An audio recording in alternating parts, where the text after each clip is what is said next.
Jose Hennis notes the GPS coordinates of another human skull we've found in the Arizona desert. He's part of Águilas del Desierto, or Eagles of the Desert. They search for migrants who go missing at the border. Sometimes the volunteers save people. Often, they're just locating the remains to help families move on. The family's desperate to find answers, and this organization actually helps bring closure to some. The volunteers send the location of their latest discovery to local officials, who will transport the remains for DNA analyses. The volunteers hike out of the desert.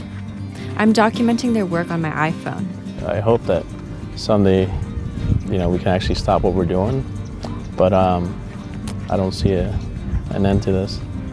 Border crossing deaths have skyrocketed since long stretches of border fence were built in the 1990s, rerouting migrant traffic into the dangerous desert. We're gonna build a wall. President-elect Donald Trump has vowed to expand that fencing. We're gonna build a wall. Already, migrants are rushing to cross the border before Trump's term begins. Some are dying on the way. Signs of migrants are everywhere on this border crossing route. Discarded Red Bulls, abandoned backpacks, toys, even shredded female underwear. It's creepy.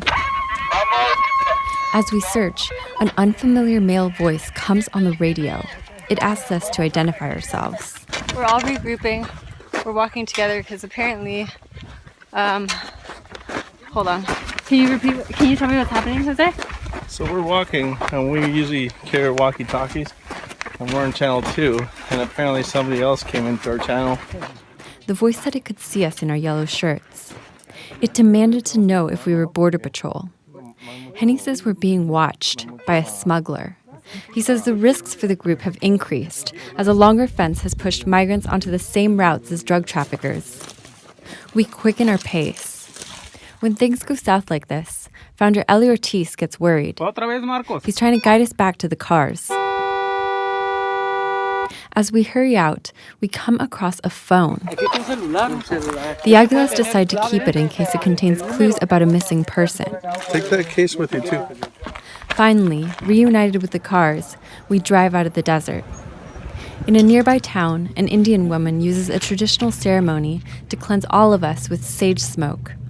She says the spirit of the dead is clinging to our flesh and that she must remove it. Back home, the volunteers charge the phone we found on the ground and discover it belonged to a man named Martín Sarabia. The 7 most recent calls were to 911. I request recordings of Sarabia's calls from the Pima County Sheriff's Department. They send me the recordings. 911, where's your emergency?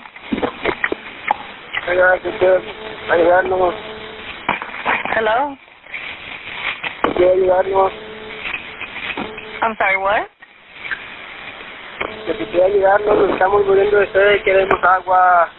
Eventually, the dispatcher transferred the call to Borstar, a Border Patrol search and rescue unit created in 1998 in response to rising border crossing deaths. They failed to locate Sarabia. It seems uncanny that a banal-looking phone we found contains such a sad story. I think of all the other mysterious items we passed on our search. What secrets do they hold about other missing people? Back in the desert, Águilas founder Ortiz tells me he feels a duty to search, despite the risk of running into drug traffickers. What will happen the day we confront these people? What if they do something to us? He says no one else is willing to take on that risk for anonymous migrants, especially as isolationist politics gain momentum in the country. But the Águilas identify with the border crossers. The volunteers are bilingual. They come from families with mixed immigration statuses. Some were born in Mexico. Henny says that for the Águilas, there's no them, just us. If they need help, we should just help. If they're willing to leave the country and risk their life to go through all this, that it must be a tough life for them. So my life is pretty good right now. So, why not help out? As long as people are dying at the border, he says, the volunteers will risk their lives to find them.